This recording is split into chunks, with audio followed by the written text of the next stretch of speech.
My name is Jim Walisa. I'm one of the founders of Clearday. And today we're going to talk to you about something called the Clearday Club. And it's part of our innovative services program. But I want to make sure everybody is very clear about this. We did not reinvent the wheel. We took something that was old, adult daycare, and turned it into adult day health centers.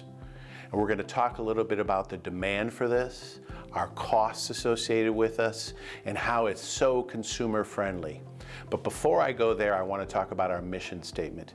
Years ago, one of my executives taught me a statement, and it was, no one should be alone when it comes to care.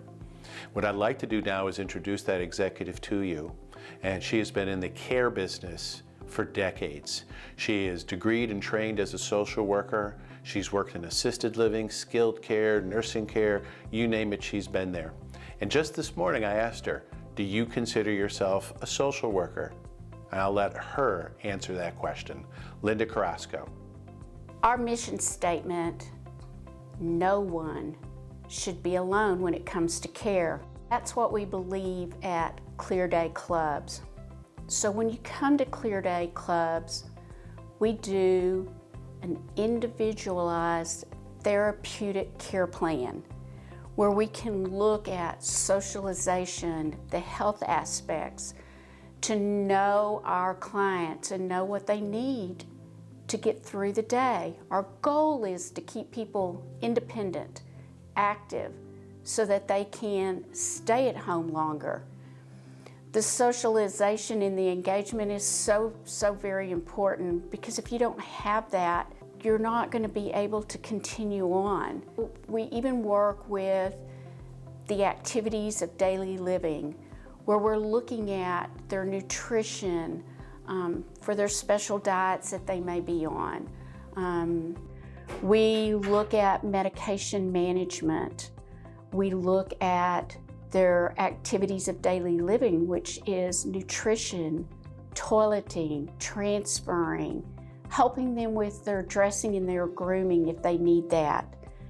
We want to be that support system to keep people as independent as possible. As you learn more through Clearday Clubs, Jim will share much more with you. Linda, awesome, and we appreciate your care. Folks, many of you out there going, is there a line of sight for growth in this business? And the answer is yes. 10,000 Americans turn 65 every day, and this is going to happen for almost a decade going forward. But the little known secret is this has been happening already. So we have millions of Americans today who are now getting into their mid-70s when their bodies and their minds need more care, just at a time when there aren't enough caregivers out there. You might seek out home care, but there's one home care provider for every 43 job openings. You might say, oh, what about residential care? Well, that's difficult, and it's usually the last thing people want to deal with. And let's talk about cost. We are what we consider to be the low-cost provider of awesome care. Let's look at the comparable. You use our services, it's $2,350 a month. If you want to try to find a home care worker, that's going to be between $65,000 and $75,000 a year. If you want to move into residential care, which is the last choice for people, that's in the tune of $6,000 to $10,000 a month. So if you look at it, we give you almost everything you can get in a residential care community, and you get to stay home. Thank you, and we appreciate your support, and keep tuning in as we talk to you more about the growth for Clearday Clubs.